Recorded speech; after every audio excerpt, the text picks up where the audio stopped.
glass looks orange, but it's really clear. Don's rolling it on the marber. We'll see it get clear as it cools down.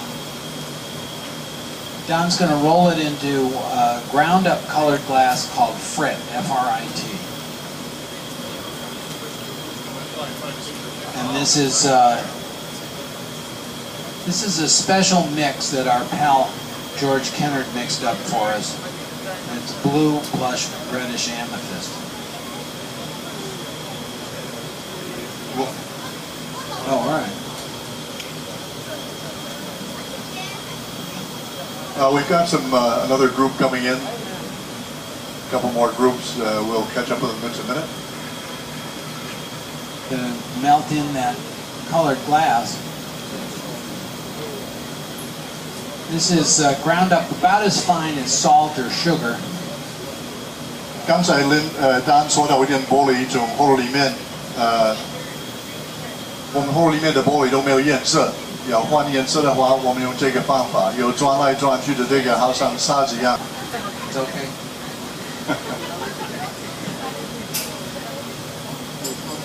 That group just went back the other way, so I don't know what their plan is. Up on the monitor, you can see inside our glory hole. The camera's all the way around the back, and it's looking forward toward Don through a little window of fused silicon. That's all right. Don's using a wood block to shape it, a little puff of air, and he'll cap the end with his thumb. If you watch right here, you'll see that expand. That's the bubble forming inside.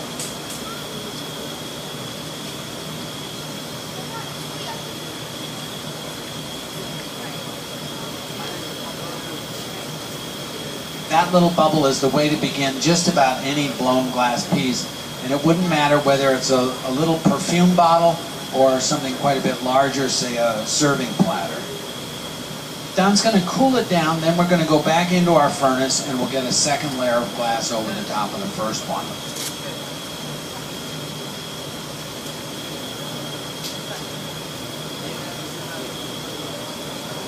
That's a special cloth. It's felt. It has graphite powder in it. Behind it is folded up newspaper. We always keep it wet. We keep the glass at 2,100 degrees Fahrenheit, and that's a good working temperature for glass. It has a consistency that's like honey, so if Don stopped turning it now, it would drip right down onto the floor. We always use special wood for the blocks. This is cherry. Occasionally we'll get apple wood, and once in a very great while we'll get pear wood. Fruit woods don't leave a film on glass the way pine or spruce will, and they burn out very smoothly and evenly. Some of the hardwoods leave the grain standing. They're kept in water, otherwise they'll catch on fire, and they'll also dry out and crack, and you'll see Don dunk it occasionally. That prevents the glass from sticking to the wood. It also cools down the outside skin of the glass. We get a little better control. It's soft.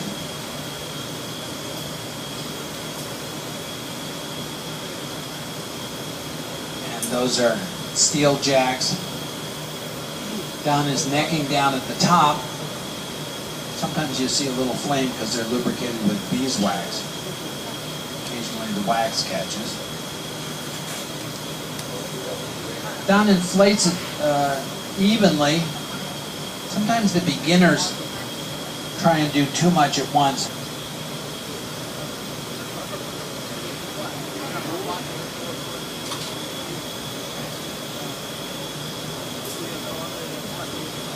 Those are wood jacks. You can see sparks flying off. That's the wood slowly wearing away.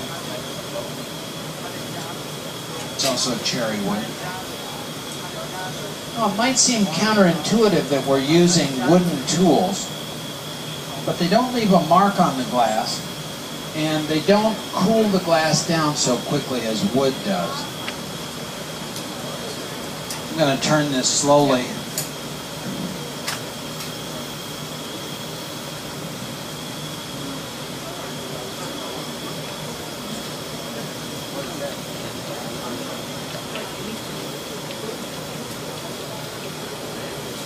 getting tall, Don.